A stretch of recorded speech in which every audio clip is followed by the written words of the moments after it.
Hola, para iniciar la unidad 2 hemos introducido una breve reseña histórica en la que hemos conocido a 4 personajes importantes: Heródoto, Girolamo Cardamo, Galileo Galilei y Andrei Kolmogorov. Estos 4 personajes han realizado aportes importantes a la teoría de probabilidades, la cual es la base de la que hoy conocemos como estadística, la estadística como ciencia. Durante esta semana, a lo mejor alguno de ustedes, pudo haber analizado, se pudo haber revisado cuáles son las expresiones que utiliza, qué frases utiliza o qué palabras o términos aplica en la vida real a la hora de hablar con alguna persona, consigo misma o a la hora de tomar una decisión. Utilizamos un lenguaje que es probabilístico, pero no nos damos cuenta. Cuando hablamos de decir puede hacer que suceda, quizás va a suceder, o es imposible que pase, o no puede pasar. Todos esos términos son términos probabilísticos asociados a una posible probabilidad, a lo que nosotros queremos o que no queremos que pase, pues estamos hablando en esos términos probabilísticos. Es así que les invito a que revisen la clase anterior en la que vimos términos muy importantes para la unidad de probabilidades. Entre ellos tenemos experimento determinista, que es cuando nosotros realizamos un experimento en ciertas condiciones y esas condiciones no las mantenemos fijas y las podemos realizar una y otra vez, pero el resultado siempre va a ser el mismo y único. Experimento aleatorio.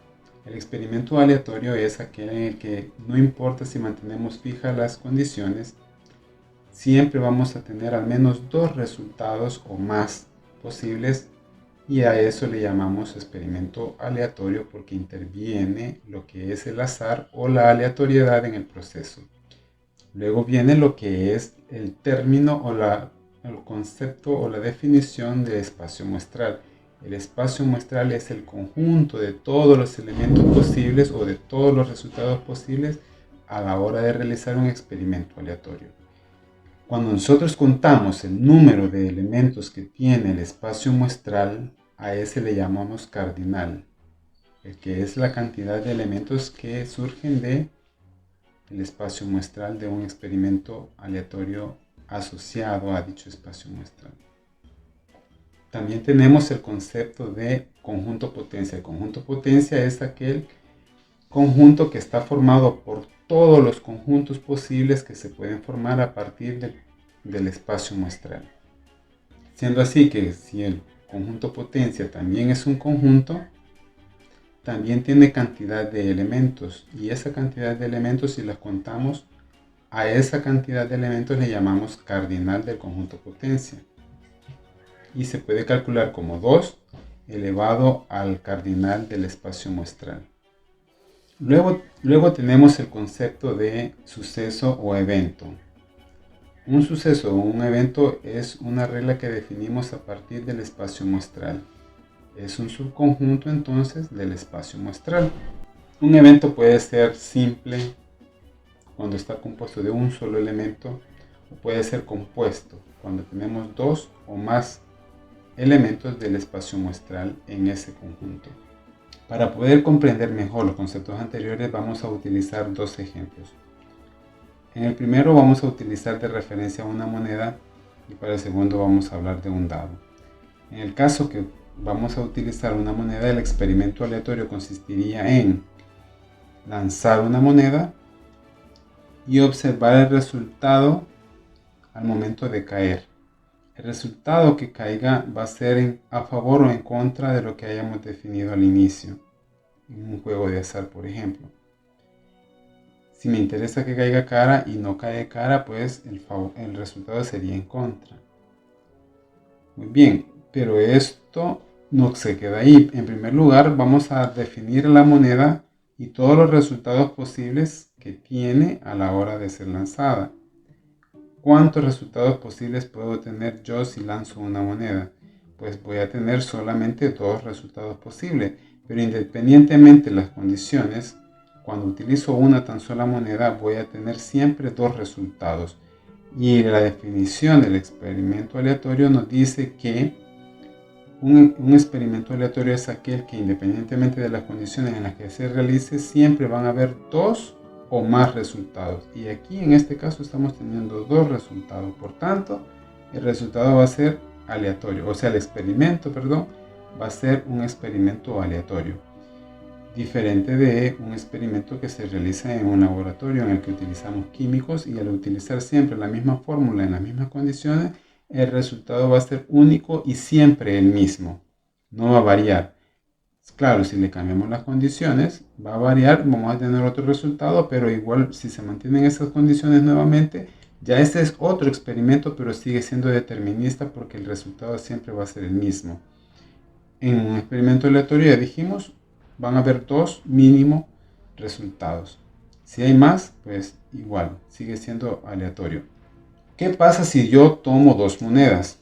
Cuando yo tomo dos monedas, ahora el número de elementos que tiene o de los que se conforma el espacio muestral va a aumentar. Ya no va a ser lo mismo dos de cuando utilizamos una tan sola moneda. Para dos monedas, recuerden, si nosotros numeramos las monedas, hay que numerarlas de una moneda a cada moneda, hay que numerarla para identificarlas o para diferenciarla una de la otra y saber que cuando yo las tire, qué resultado ha arrojado para qué moneda. ¿Por qué? Porque cuando yo lance, un resultado posible va a ser que en ambas caiga cara. Que al lanzarlas, ambas caen cara. Pero ¿qué sucede si en una cae cara y en la otra cae corona? En ese caso, tengo que identificar a qué moneda cayó cara y en qué moneda cayó corona, porque se puede dar el resultado de que en una caiga cara y en la otra corona, o viceversa, corona y cara. Y también está el resultado en el que ambas caen corona. Por tanto, tenemos ahora 4 resultados cuando utilizamos dos monedas. Esto es lo que tenemos que ir vigilando cuando nosotros definamos el experimento aleatorio. Cuáles son las condiciones, cuáles son los recursos que vamos a utilizar para ver cómo vamos a conformar el espacio muestral, y a partir de ahí pues realizar la parte de cálculo de probabilidades que nos interese. En ese caso de utilizar dos monedas, 4 resultados. Una moneda, 2 resultados. ¿Qué sucedería si utilizamos 3 monedas? Si utilizamos 3 monedas, el espacio muestral cambia también. Ahora vamos a tener más resultados, porque un resultado posible va a ser que las 3 monedas caigan cara al ser arrojada, o el otro extremo en que las 3 caigan corona, o sea, ninguna cara si la arrojamos. Entonces es interesante si ustedes pueden de tomarse el tiempo y de hacer hipotéticamente todos los resultados posibles que se pueden obtener al utilizar 3 monedas. No digamos si le aumentamos a 4 o a más monedas. Es decir, entonces el reto cuando son muchas monedas y las arrojamos y queremos ver el resultado que obtenemos de todas esas caras, o todas esas monedas, perdón, entonces el espacio muestral ha aumentado y pues ahí empieza a complicarse también el conocer el espacio muestral. Pues bien, entonces hemos hablado de monedas para desarrollar varios experimentos aleatorios con monedas. Dependiendo de cómo sean las variantes que se nos ocurran, pues así también va a ser el resultado del espacio muestral. Por otro lado, otro ejemplo que podemos tomar de referencia es utilizando un dado. De momento no tengo un dado en la mano, pero sí lo podemos trabajar hipotéticamente. Si nosotros tenemos un dado que ya todos conocemos, es un cubo en el que tenemos 6 lados, cada lado rotulado con puntitos, comenzando con un punto en un lado, siguiendo con 2 puntitos, 3, 4, 5, hasta 6 puntitos. Cada uno de esos puntitos, para hacerlo más práctico o más conveniente, se numeran del 1 al 6, que es equivalente. Entonces, cuando nosotros lanzamos un dado y observamos el resultado, vamos a obtener uno de esos 6 números, que hace referencia a una de las 6 caras. Bien, entonces cuando nosotros lanzamos un dado, el espacio muestral tiene 6 resultados posibles. El cardinal es 6. ¿Cuáles son los elementos del espacio muestral? Pues 1, 2, 3, 4, 5 y 6. Entonces, eso es el espacio muestral para el experimento aleatorio de lanzar un dado. Si la variante, o agrego una variante que ahora es lanzar 2 dados, en ese caso vamos a tener ¿cuántos resultados? Pues habría que hacer el ejercicio de ir haciendo todas las combinaciones. En el primer caso, el mínimo va a ser que tenga el resultado 1 para un dado y el resultado 1 para el otro dado. Entonces voy a tener la combinación 1 con 1. O pueda tener el 1 con 2, 1 con 3, hasta 1 con 6. He agotado la combinación del lado 1 de un dado con todas las caras del otro dado, y así puedo para el primer dado combinar el lado 2, el rotulado 2 o con 2 puntitos, con todos los lados del siguiente dado, y así para cada lado de un dado va a estar combinado con todos los lados del segundo dado, y eso me dan 36 resultados. El último o el extremo superior o el más grande resultado que puedo tener en la parte superior es de 6 con 6. Mínimo es 1 con 1 y el máximo sería 6 con 6. Son los extremos, digamos. Y luego todas las combinaciones intermedias que hay entre esos dos resultados posibles. Entonces, con 2 dados, ahora el espacio muestral se convierte en 36 posibilidades. Ese 36 del que estoy hablando es el cardinal del espacio muestral, es decir, el cardinal es el número de elementos que tiene el espacio muestral. Los elementos en sí son 1, 1, 1, 2, 1, 3 hasta 1, 6, y luego haciendo todas las combinaciones de 2, 1, 2, 2, 2, etc. hasta llegar al último, que sería de 6 con 6.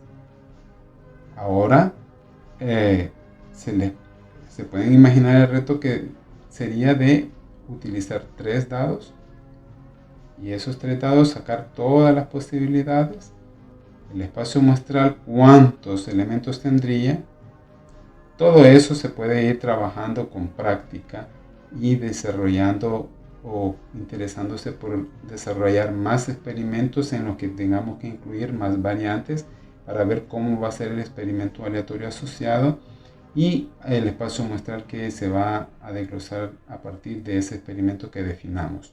Para terminar la parte de los ejemplos, imagínense ustedes que pueden hacer combinaciones no solamente entre monedas o entre dados, sino entre ellos mismos también. Es decir, puedo arrojar monedas y puedo arrojar dados, y eso hacerlo en un solo experimento. ¿Qué pasa si yo arrojo una moneda y si el resultado me cae cara?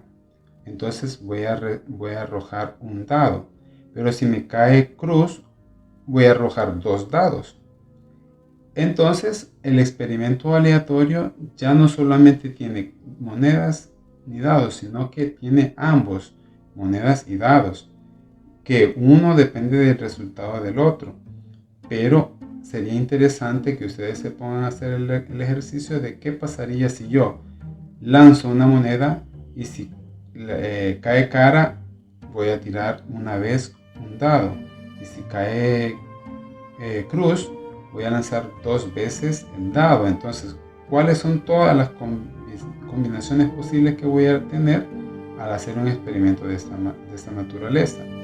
Y así como he puesto este ejemplo, ustedes se podrían poner a pensar más ejemplos que tengan que ver con monedas y dados, o cartas, o cualquier otro elemento que tenga que ver con la aleatoriedad.